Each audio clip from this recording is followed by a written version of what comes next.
Hello les copines! J'espère que vous allez bien. Je suis trop contente de vous retrouver pour cette FAQ grossesse partie 2. Et cette fois, comme vous le voyez, je suis toute seule parce que j'ai vraiment choisi les questions qui étaient plus spécifiquement axées sur la maternité, comment on se sent quand on est enceinte et tout, comment on vit sa foi en même temps que sa grossesse. Enfin voilà, des questions plus féminines. Donc du coup, il n'y a pas besoin d'attendre pour y répondre. Du coup, let's go! Et avant de commencer, je tiens à dire que cette vidéo est en collaboration avec Canilla et j'en reparlerai plus tard. Alors, première question, est-ce que tu as eu des envies culinairement délirantes? Alors oui, mais non. Et je kiffe cette question, je suis vraiment trop contente qu'on me l'ait posée parce que j'ai plein de choses à dire. Alors il faut savoir que les femmes enceintes, lors de leur premier trimestre, leur second trimestre et des fois même leur troisième trimestre, donc en fait toute la grossesse, sont de grosses victimes de ce qu'on appelle les fringales. Définition de fringales: faim violente et pressante, désir violent irrésistible. Pourquoi? Il y a plusieurs raisons. Déjà les hormones qui sont chamboulées pendant la grossesse, le fait que le sens du goût et de l'odorat soit accru, ou encore des carences nutritionnelles. Ça pourrait même être lié au stress, les scientifiques sont pas si sûrs. Mais en tout cas, c'est vrai que pendant la grossesse, pour beaucoup de femmes, il va y avoir des moments avec une grosse envie d'un aliment en particulier. Il y a même des femmes enceintes qui ont une envie forte porté sur un élément qui est non comestible, genre une table, une chaise, de la lessive. On appelle ça le pica. Ça n'a jamais été mon cas, je vous rassure, je n'ai jamais eu envie de manger une table ou une chaise ou de la lessive, donc j'ai jamais été attaquée par le syndrome pica. Mais c'est vrai que les 2 premiers mois de ma grossesse, j'avais de fortes envies, kebab et KFC. Et d'ailleurs on dit que quand on a des fringales salées, souvent ça veut dire qu'on porte un garçon, et je suis enceinte d'un petit garçon. Mais ce qui est important de savoir, et souvent ce qu'on ne sait pas avec les fringales, c'est qu'on va vraiment avoir envie violemment, fortement d'un aliment en particulier, genre pendant 30 minutes, et après, ça va disparaître en fait. Ou alors, vous allez céder à votre fringale, par exemple, moi ma fringale du poulet KFC, j'allais acheter du poulet KFC, et quand je l'aurai dans mes mains, la faim va disparaître, j'en voudrais plus, et limite, ça me dégoûtera genre. C'est littéralement de la bipolarité culinaire. Mais la Bible dit quoi? La Bible dit quoi que vous fassiez, quoi que vous buviez, faites tout pour la gloire de Dieu. J'en ai déjà parlé dans d'autres vidéos, notamment la vidéo sur les règles. Et c'est vraiment un sujet qui me tient à cœur, le fait que notre corps soit le temple du Saint-Esprit et qu'il faut vraiment pas lui donner n'importe quoi en fait. Il faut le traiter correctement. Et ça passe par notre alimentation. Et en fait, moi, j'ai rarement cédé à mes fringales, vraiment rarement. Parce que enceinte ou pas enceinte, en fait, je suis une chrétienne, je suis une enfant de Dieu avec des commandements bibliques à respecter en fait. Et la Bible dit que la maîtrise de soi, c'est un fruit de l'esprit. Ça veut dire quoi? Ça veut dire que quand on est chrétien, qu'on accepte Jésus-Christ comme sauveur et comme Seigneur, on reçoit le Saint-Esprit. Et en fait, du Saint-Esprit qui vit maintenant en nous découlent des fruits.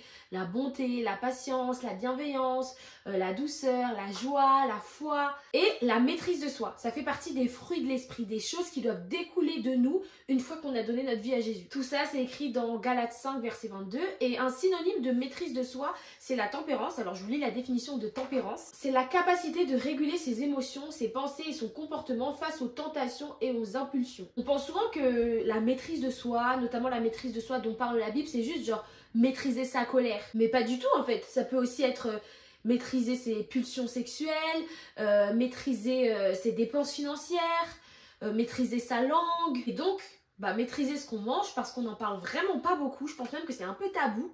Mais la Bible dit quand même que l'excès de table, la gourmandise, la gloutonnerie, c'est un péché. Honnêtement, ce que je veux dire, ça va peut-être pas plaire à tout le monde, mais je pense que les femmes enceintes sont un peu capricieuses quand on porte la vie, et je parle aussi de moi, je m'inclus dans ce que je dis, quand on porte la vie, on a un peu tendance à se relâcher, sous prétexte que c'est difficile et douloureux. Alors je sais que certaines grossesses sont vraiment difficiles et douloureuse, il y a des grossesses qui sont vraiment plus à risque, mais quand même, de manière générale, la grossesse, c'est pas une maladie. Et surtout, ce n'est pas une excuse pour ne pas se comporter en fait comme un enfant de Dieu. Je ne suis pas exemptée de suivre les commandements de la Bible juste parce que je suis enceinte en fait. Enceinte ou pas enceinte, ma première identité, c'est enfant de Dieu, ce qui veut dire que je dois faire de mon mieux, mon maximum pour appliquer les commandements que mon Seigneur me donne dans sa parole. Donc si la Bible nous demande d'avoir de la maîtrise de soi, de la tempérance, enceinte ou pas enceinte, fringale ou pas fringale, je me dois d'avoir de la maîtrise de soi. Et en fait, c'est cette mentalité qui m'a aidée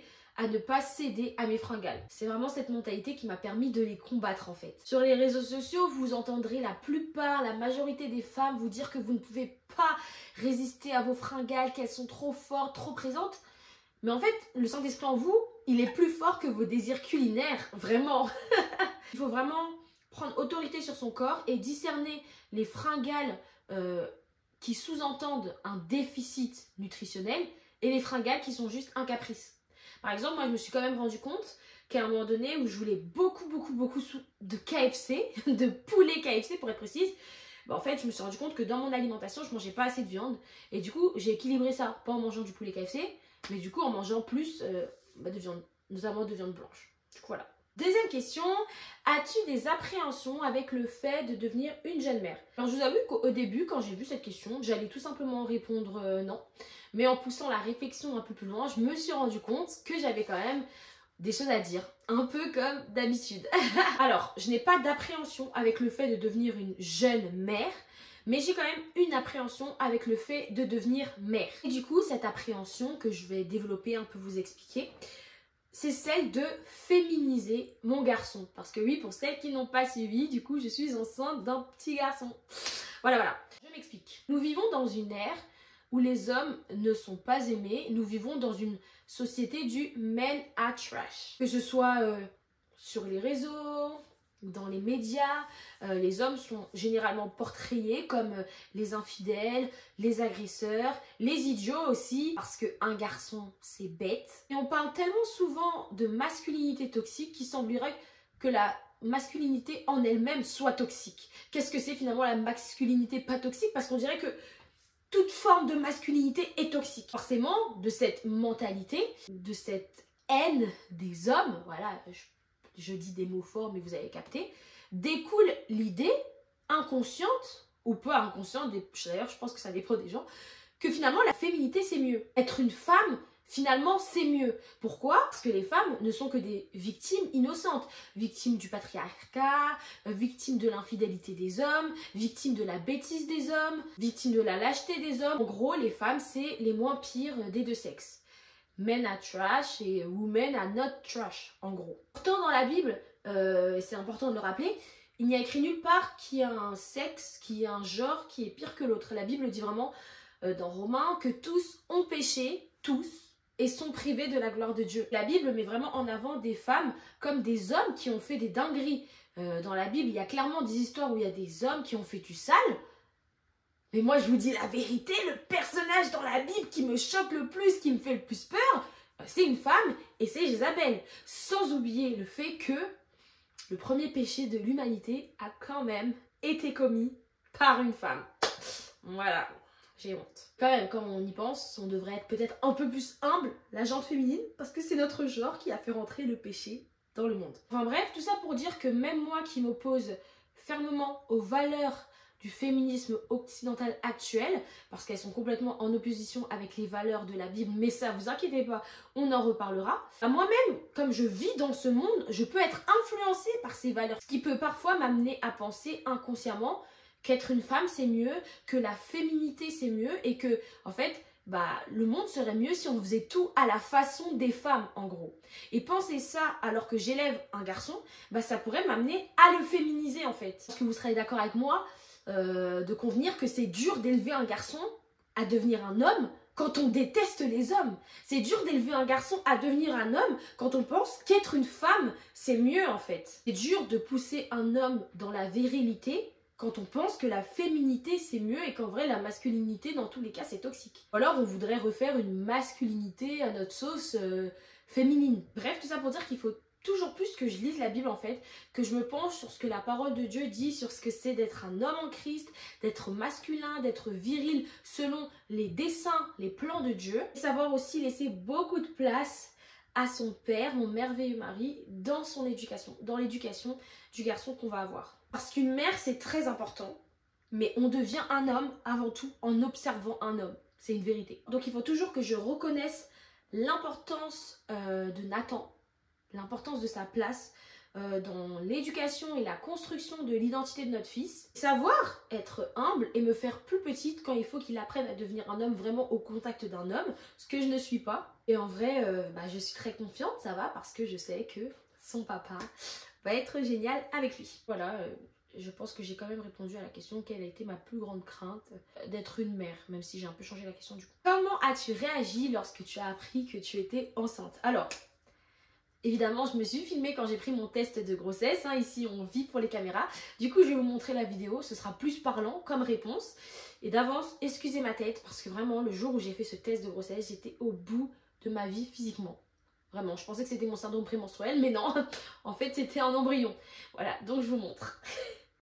Ceci est un test de grossesse. Bonsoir, mesdames et messieurs. Mon mari, monsieur Nathan Otina, ici présent, est persuadé, voilà, que je suis enceinte. Moi, je suis persuadée du contraire. Mais bon, du coup, pour lui faire plaisir, même si j'y crois pas, j'ai acheté un test de grossesse qui est fiable dès le premier jour de retard des règles. Étant donné qu'on est au 6e jour de retard, je pense que nous sommes dans la situation. Voilà, donc je vais tester. Nous allons filmer tout ça. Déjà, quand on voit l'état de ma tête, c'est pas possible, je suis enceinte. Là, c'est le syndrome prémenstruel. J'ai tellement de boutons. C'est une catastrophe. Ça, c'est sûr, c'est le taux d'oestrogène qui a baissé. Et voilà, c'est tout. Mais bon, on sait jamais. Du coup, je teste. Voilà, 5 €. Avec 5 €, on aurait pu s'acheter des bonbons, des trucs utiles en fait. Mais non, on doit acheter des tests de grossesse. Voilà. Je boude d'avance parce que je sais que je vais pas être enceinte et que je vais être déçue. Alors, une barre c'est négatif, 2 barres c'est positif.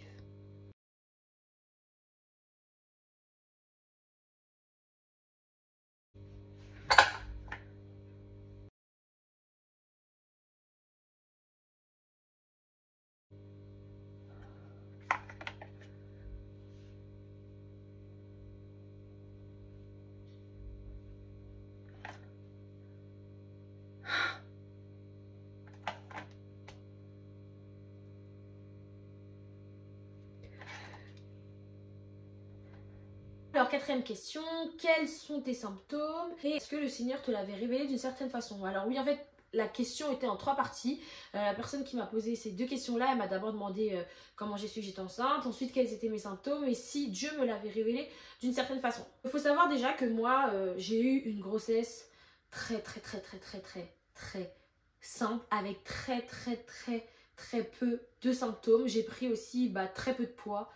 Je pense même que j'en ai un peu perdu, mais vous inquiétez pas, mon enfant va très bien. Et en même temps, comment on explique ça parce qu'on me pose souvent la question. C'est parce que tout simplement le pic de fertilité d'une femme, il est quand même entre 20 et 25 ans.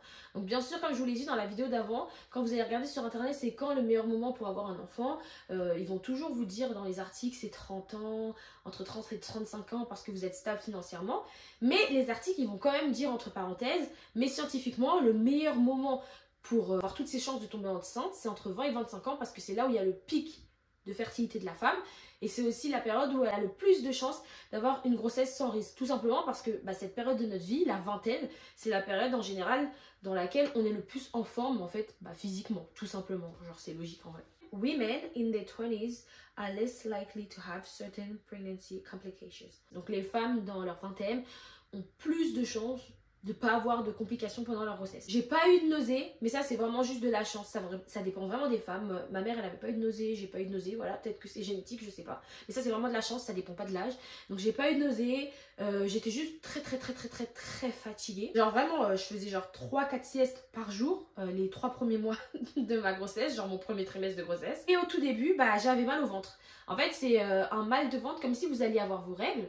Je pensais du coup que c'était mon syndrome prémenstruel, parce que mes règles ne venaient pas alors que j'ai un cycle très régulier. D'ailleurs c'est ça qui a mis la puce à l'oreille à Nathan, parce que comme vous l'avez vu et compris de la vidéo que je vous ai montrée juste avant, c'est Nathan en fait qui a deviné que j'étais enceinte. Et en fait c'est un symptôme dont on parle pas beaucoup, mais en fait au début de la grossesse souvent on a mal au ventre, on a mal dans le bas-ventre, en fait à l'utérus tout simplement parce que l'utérus il est en train de s'étirer pour faire de la place pour l'œuf et ensuite l'embryon puis le fœtus qui va accueillir. Donc en fait les ligaments s'étirent et en fait il y a des douleurs ligamentaires, donc on a mal au bas-ventre à cause de ça. En gros le ventre fait de la place pour le bébé. Mais mis à part ça, la fatigue extrême et les maux de ventre au début, franchement j'ai pas eu grand chose. Comme quoi, la grossesse, c'est pas forcément un calvaire pendant 9 mois et je tiens vraiment à le dire les filles. J'ai déjà dit sur Instagram et je le redis ici parce que vraiment sur les réseaux, la grossesse, comment c'est décrit, on dirait que c'est un cauchemar, genre c'est l'enfer sur terre. Mais pas forcément en fait, vous pouvez très bien le vivre. La grossesse ça peut vraiment être 9 mois de kiff en fait. Je connais des femmes, d'autres femmes que moi qui m'ont dit qu'elles ont adoré être enceintes. Là je suis dans la fin de mon 7e mois de grossesse et c'est vrai que ça commence à être long. Pas dans le sens où je souffre, mais dans le sens où ça devient vraiment concret et j'ai vraiment envie de tenir mon petit bébé dans mes bras. Donc j'en ai marre d'être enceinte parce que maintenant je veux avoir mon bébé avec moi. Mais sinon je suis pas en souffrance, en agonie genre. Pour vous dire, voilà, pour vous encourager à faire des enfants quand vous serez mariés, hein, pas d'enfants au mariage. Mes cheveux, bah, ils ont poussé, ils sont plus brillants, mes ongles, ils ont jamais été aussi longs. Même ma peau, elle est de meilleure qualité depuis que je suis enceinte. J'avais beaucoup moins de boutons. Grâce à ma carte de priorité de famille, ma carte de priorité pour les femmes enceintes, et bah, j'ai pas besoin de faire des longues queues quand je suis chez les magasins, que ce soit Carrefour ou la Fnac, ça va assez vite, donc ça c'est trop cool. Puis on est chouchouté parce que du coup, bah, comme on est enceinte, les gens ils font plus attention à nous. J'étais chouchoutée par ma famille, par ma belle famille, par mon mari. Alors on attend complètement aux petits soins, même s'il l'était déjà avant. Et comme j'ai pas cédé à mes fringales, bah en fait j'ai pas pris beaucoup de kilos. J'ai continué à sortir, à faire des concerts parce que je suis choriste pour ceux qui savent pas.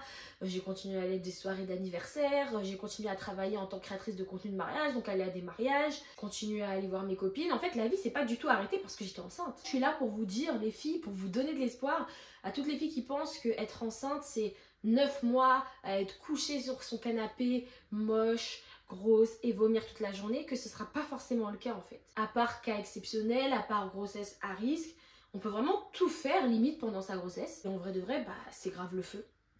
Voilà. Et être enceinte, c'est aussi pouvoir profiter du massage prénatal. Et ça, c'est juste trop bien. J'ai découvert ça sur TikTok, mais je pensais que ça n'existait pas en France, jusqu'à ce que je découvre, jusqu'à ce que je tombe sur Canila. Alors, qu'est-ce que le massage prénatal ? Le massage prénatal, je vous lis la définition, c'est une forme de massage spécialement conçue pour répondre aux besoins physiques et émotionnels des femmes enceintes. C'est vrai que souvent quand on est enceinte, des fois on a des maux de dos, on peut avoir des maux de ventre comme je vous en ai parlé tout à l'heure. On peut aussi avoir des insomnies, là je suis dans mon 7e mois et par contre les insomnies ça y va. Hein. On peut aussi avoir des douleurs ligamentaires et en fait une masseuse de massage prénatal, elle est formée spécialement sur ça, sur les douleurs en fait, que les femmes enceintes, elles peuvent avoir. Et donc, elle va savoir masser particulièrement, genre les zones douloureuses d'une femme enceinte. Donc c'est un truc de fou. C'est aussi un massage qui va répondre aux besoins finalement émotionnels, comme j'ai dit, psychologiques des femmes enceintes, en leur permettant de se relaxer par exemple, de laisser aller le stress. En fait, c'est un massage qui a pour but d'améliorer le bien-être global. C'est un truc de fou. On a des massages spécialement conçus pour les femmes enceintes. Je vous dis, c'est trop bien, wesh. C'est trop bien la grossesse. Donc Canila, c'est un institut de massage tenu par Caroline Cadelix, auxiliaire de puériculture. En fait, elle se déplace à domicile. Donc elle s'est déplacée à mon domicile après qu'on ait discuté par mail de ma grossesse. Et elle m'a offert un massage prénatal personnalisé vraiment pour ma grossesse, mes douleurs, mes symptômes, des pieds à la tête. Même mon visage, les filles, a été massé. En fait, ce que j'ai kiffé, c'est que c'est vraiment un massage qui a été conçu par Caroline personnellement pour moi, mon bébé et ma grossesse en fonction du stade de grossesse auquel j'étais. Donc c'est moi en fonction des symptômes que j'ai en ce moment et en fonction de mes envies en fait, tout simplement. Et aussi ce qui est très important et ce que j'ai beaucoup aimé avec Canila, c'est que Caroline, elle demande toujours le consentement avant de masser une quelconque partie du corps. C'est important parce que des fois quand on est enceinte, on peut un peu parfois se sentir déposséder son corps dans le sens où bah, y a tout le monde qui veut toucher votre ventre et souvent qui touche sans vous demander la permission. Alors moi, ça m'est pas beaucoup arrivé et moi j'ai pas de problème avec ce que mes copines touchent mon ventre même sans me demander, mes proches. Mais je sais qu'il y a des femmes enceintes, même genre dans la rue, des inconnus, dans les magasins quand elles font les courses, leur touchent le ventre. C'est bizarre parce qu'en vrai de vrai, même s'il y a un bébé dans le ventre, ça reste le ventre de la femme, on touche pas le corps de quelqu'un sans son consentement, enfin bref. Du coup, vraiment le fait que Canila demande le consentement avant de masser une quelconque zone, bah, je trouve que c'est vraiment super. Voilà, Caroline était très douce, elle m'a installée sur un coussin d'allaitement, franchement, je rêve encore de ce coussin nuit et jour parce qu'il était tellement confortable. Il y avait une petite ambiance avec des lumières tamisées, de la musique. Je pense même que je me suis endormie. Vraiment, si vous avez une amie enceinte, les filles, offrez-lui quelque chose d'original, quelque chose d'utile qui répondent vraiment à ses besoins de femme enceinte, offrez-lui un massage prénatal personnalisé de Camilla. Franchement, à vie, cette amie-là vous sera reconnaissante, je peux vous le dire. Pour répondre du coup à la troisième partie de la question, est-ce que Dieu t'avait révélé ta grossesse d'une certaine façon, d'une façon particulière? Oui. Oh là là, je suis trop contente de partager cette histoire parce qu'en vrai de vrai, je trouve que c'est un truc de fou. Je lisais ma Bible, voilà, j'étais dans mon moment de culte personnel, je faisais une étude biblique. Et d'un coup, Dieu m'a dit ça alors que en fait, ça n'avait rien à voir, aucun rapport avec ce que j'étudiais en fait à ce moment-là dans la Bible. En fait, Dieu m'a dit deux choses. Il m'a dit d'abord que je devais vraiment lâcher prise sur l'enfant que j'avais perdu parce que du coup, pour celles qui n'ont pas suivi, encore une fois, j'ai fait une fausse couche en février, donc j'ai perdu notre premier bébé. Du coup, Dieu m'a dit vraiment qu'il fallait que je lâche prise sur l'enfant qui avait été là pour me concentrer pleinement sur l'enfant à venir en fait. Je me rappelle que j'étais super surprise parce que à ce moment-là, j'étais pas encore enceinte. J'étais allée voir une psychologue chrétienne avec laquelle j'avais beaucoup travaillé sur le deuil de ce premier enfant que j'avais perdu. C'est très important, il faut pas quand on perd un enfant en refaire un dans la foulée pour remplacer celui qu'on a perdu. C'est pas du tout une bonne idée de faire ça. Il faut vraiment faire son deuil, gérer les blessures émotionnelles que cette perte elle a causées en nous. Je suis vraiment allée consulter plusieurs fois et je pensais vraiment que j'étais guérie en fait. Tout simplement. Oui, certes, j'avais fait un bon cheminement, mais Dieu m'a vraiment montré qu'il fallait que je lui laisse complètement cet enfant que j'avais perdu. Je lui laisse cet enfant pour, entre guillemets, avoir les mains complètement libres pour accueillir le prochain enfant qu'il allait nous envoyer. Donc ça, c'est la première chose. Et la deuxième chose, c'est qu'une fois, je me rappelle, j'étais dans les transports, je priais, je disais à Dieu, oh là là, c'est quand qu'on a un enfant, c'est quand qu'on pourra avoir un enfant, enfin, c'est quand tu nous donnes le feu vert, que vraiment tu nous fais sentir que là, on peut lancer, voilà, la conception de notre deuxième enfant, du coup, en espérant que celui-là, la grossesse arrive à terme. Et là, Dieu m'a dit, ok, tu veux un enfant, mais est-ce que tu es prête à élever un garçon? Et il a dit précisément élever un garçon. Là que je me suis vraiment rendu compte que j'étais certainement plus préparée à élever une fille, une princesse de l'éternel, parce que c'est ce que je suis moi-même, c'est mon genre. Et puis même sur les réseaux sociaux, ce que j'ai à cœur, c'est d'encourager les femmes dans la féminité en Christ. Donc je suis vraiment très axée sur la féminité. Par conséquent, je m'étais beaucoup moins concentrée sur le fait d'élever un futur homme en Christ en fait. Donc quand Dieu m'a dit ça, j'ai compris que notre prochain bébé serait un garçon. Du coup avec Nathan on a commencé à s'y préparer et voilà l'histoire. Alors la question que vous attendez toutes, et ce sera la dernière question parce que je pense que la vidéo elle sera déjà assez longue comme ça. Est-ce que tu as peur de l'accouchement? Est-ce que tu redoutes cet événement qui arrive bientôt? Alors je vais vous dire quelque chose qui va vous sembler hyper bizarre. Mais moi j'ai trop hâte d'accoucher. J'ai pas hâte que l'accouchement soit passé. J'ai hâte d'être au moment de l'accouchement, genre d'expérimenter, de donner la vie. Moi, je trouve que c'est un truc de fou. Plus la fin de ma grossesse elle approche, plus ça me tarde. Genre, j'ai hâte, j'ai envie d'accoucher. Mais en même temps, j'ai pas envie d'accoucher tout de suite. Donc, j'espère que mon enfant ne sera pas prématuré parce que je sais que j'ai encore plein de choses à mettre en place pour me préparer à accoucher dans les meilleures conditions. Les filles, sur les réseaux sociaux, je passe mon temps à dire que c'est hyper important de se préparer au mariage, de se préparer à se mettre en couple. C'est pas le lendemain de son mariage qu'il faut commencer à lire des livres sur le mariage. C'est même pas quand on rencontre un homme qui nous plaît qu'il faut commencer à s'intéresser vraiment au couple et au mariage. C'est vraiment bien en amont pour que le jour où la situation se présente, un partenaire potentiel se présente, on soit prêt. Parce que vraiment, pour se préparer au mariage, c'est tout un processus. Il faut travailler sur son caractère, travailler sur ses défauts de caractère, travailler sur ses traumas, avoir une relation avec Dieu qui est profonde, solide, stable. Il faut savoir ce que la Bible dit sur le mariage, selon son dessein, sur le rôle d'une épouse et le rôle d'un mari pour bien le choisir. Passer du temps avec des couples mariés de longue date et les observer, etc.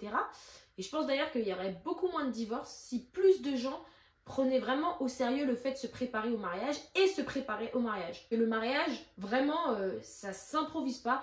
Il faut se préparer de manière intentionnelle. La grossesse, c'est pareil. Il faut se préparer à être enceinte et puis de manière générale, se préparer à avoir des enfants. Parce que comme je le disais dans la vidéo précédente, c'est une responsabilité de ouf que Dieu il nous donne. Parce que les enfants, ce sont vraiment des créatures de Dieu qu'il nous confie pour les élever dans ses voies. Et de manière générale, ça c'est juste de la psychologie, mais en général on appréhende moins quelque chose pour lequel on est super bien préparé en fait. L'inconnu ça fait peur et généralement le connu ça fait genre beaucoup moins peur. Moi je savais pas exactement à quel moment Dieu nous donnerait le feu vert et nous dirait que c'est le bon moment pour avoir des enfants. Mais une chose dont on était certain, Nathan et moi, c'est que Dieu nous appelait à élever des enfants dans un foyer. Et logiquement, pour avoir des enfants, il faut passer par l'étape grossesse et accouchement, à part quand on adopte. Voilà, moi je prévoyais d'avoir des enfants biologiquement si Dieu me le permettait. Donc même avant en fait notre mariage, moi je consommais déjà énormément de contenu sur Instagram et TikTok et sur YouTube, sur la grossesse, sur l'accouchement, sur la fertilité. En fait sur Instagram, plus que sur TikTok même j'ai l'impression, il y a beaucoup de femmes chrétiennes américaines qui tiennent des comptes Instagram dédiés au thème de l'accouchement naturel, du fait d'être chrétienne et enceinte, de comment prendre soin de de notre corps qui est le temple du Saint-Esprit et ainsi booster notre fertilité, maîtriser son cycle menstruel aussi. Des thématiques en fait qu'on trouve pratiquement pas en France dans le milieu chrétien, la fertilité, l'accouchement, la grossesse. Et en fait je me suis nourrie vraiment, genre j'ai mangé ces contenus là pendant des années, ce qui fait que j'avais déjà beaucoup de connaissances sur le sujet, de connaissances théoriques, parce qu'après la pratique c'est toujours très différent. Mais d'où le fait justement que ça n'a pas été compliqué aussi de tomber enceinte parce que je maîtrisais bien ma fertilité, parce que je m'étais intéressée à ça depuis très longtemps. Bref, et tous ces contenus-là, en fait, ils étaient vraiment prodigués par des femmes du coup chrétiennes qui voient vraiment la grossesse comme un événement merveilleux en fait, comme un processus naturel créé par Dieu qui montre aussi la puissance, la magnificence de sa création et de tout ce qu'il a réfléchi pour mettre en place le corps de la femme. C'est vraiment du contenu éducatif et positif. Forcément, la neuroplasticité de mon cerveau a été influencée par toute cette positivité sur la grossesse et l'accouchement. Pour vous faire un petit cours de science, les informations positives peuvent activer des régions du cerveau associées à la récompense et au plaisir telles que le noyau accumbens. En gros, consommer principalement du contenu négatif sur TikTok, sur Instagram par rapport à la grossesse peut tout simplement renforcer des schémas mentaux négatifs qui contribuent à vous donner de l'anxiété, du stress par rapport à certaines thématiques comme la grossesse et l'accouchement. Et comme sur TikTok par exemple, le contenu sur la grossesse est à 90% négatif, les femmes qui le consomment régulièrement sont très anxieuses et stressées par rapport à ces événements de la vie en fait. À l'inverse, j'ai vraiment fait le choix de ne pas consommer n'importe quel contenu, mais de vraiment mettre sous mes yeux du contenu positif à la gloire de Dieu sur l'accouchement et la grossesse sur les réseaux sociaux. Je vous avoue, actuellement ma passion dans la vie c'est les vidéos des femmes qui accouchent à la maison, dans l'eau, vraiment de naturel, de calme. En fait ça m'apprend plein de choses. Ça m'apprend par exemple que l'eau chaude ça soulage les contractions intenses. Ça m'apprend que accoucher sur le dos c'est la pire position pour donner la vie, parce qu'on n'est pas dans le sens de la gravité du tout. Ça m'apprend que quand on perd les os, ça ne veut pas du tout dire qu'on va forcément accoucher tout de suite, que le travail peut commencer 6 heures plus tard. Ça m'apprend que quand le cordon ombilical il est autour du cou du bébé, il ne faut pas forcément paniquer, parce que tant que son cordon ombilical il est rattaché à lui, il respire en fait par là, il reçoit de l'oxygène par là. Ça m'apprend que quand les bébés sortent du ventre et qu'ils sont roses, bleus, c'est tout à fait normal, et que s'ils pleurent pas tout de suite, c'est aussi tout à fait normal. Bref, je vois et j'apprends plein de trucs, en plus des cours de préparation à l'accouchement avec ma sage-femme. Et honnêtement les filles, moi je vous dis la vérité, ça me rapproche de Dieu. Je me rends compte que vraiment on n'a aucune idée d'à quel point le corps que Dieu a créé pour la femme, dont Dieu a doté la femme, il est juste incroyable. Girl, on est capable de porter la vie pendant 9 mois, de donner la vie genre. C'est une dinguerie. On est capable d'expulser un être humain de 3,5 kg de notre utérus. C'est une dinguerie. On est incroyable. Moi je vous dis vraiment, on est incroyable. Dieu il a vraiment conçu les femmes pour être des superwoman. Et donc plus j'apprends à connaître mon corps, plus j'apprends à connaître Dieu qui est le créateur de mon corps. Donc vraiment j'ai encore plus hâte de découvrir en pratique l'accouchement, découvrir en fait cette capacité que Dieu a donnée à la femme tout simplement. J'ai vraiment hâte de découvrir une nouvelle facette de ce temple que Dieu m'a légué. Je trouve vraiment que c'est une grâce en fait. Imaginez vous offrez un cadeau à quelqu'un et il l'utilise pas, il l'ouvre pas, il le regarde à peine. Je pense qu'on fait un peu la même chose quand on prend pas vraiment assez de temps pour s'intéresser au corps que Dieu nous a donné. Donc j'essaye d'inverser cette tendance là en fait et de vraiment m'intéresser à toutes les facettes de mon corps que Dieu m'a donné, dont la facette capable d'accoucher d'un être humain. Et j'aimerais juste vous passer une petite vidéo, un petit réel court que j'ai vu genre cette semaine, qui je trouve résume super bien ce que j'essaye de vous dire. Je ne sais pas comment tu peux donner la vie et ne pas croire en Dieu.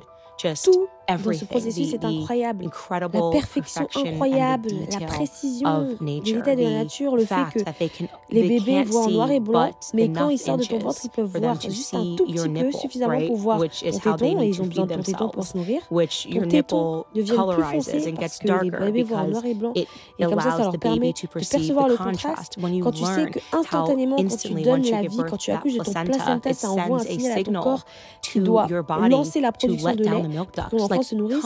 C'est juste incroyable. Le miracle de la naissance, la divine nature de ce processus. Franchement, il y a forcément quelqu'un derrière.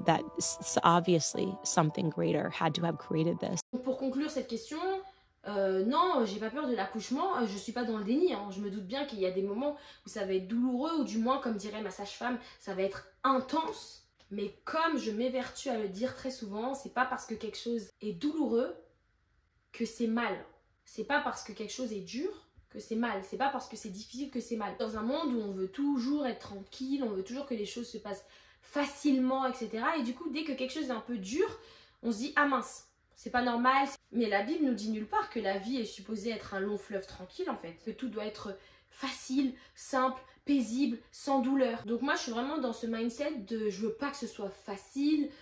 Je veux que ce soit bien, je veux que ça se passe correctement comme ça doit se passer, quoi. Et je sais que le corps que Dieu m'a donné peut vraiment faire des trucs de ouf quand je lui laisse, en fait, quand je lui laisse la place. Donc voilà, en tout cas merci beaucoup pour toutes vos questions. J'espère que voilà, j'ai un peu satisfait votre curiosité. Je sais qu'il y a des questions auxquelles j'ai pas répondu, notamment des questions sur la péridurale, mais j'y répondrai plus tard après mon accouchement et vous verrez pourquoi. Mais en attendant, bah écoutez les filles, je vous fais des gros bisous et on se revoit très vite sur YouTube parce que je reprends la série On parle couple chrétien. L'épisode 3 arrive très vite. Bisous.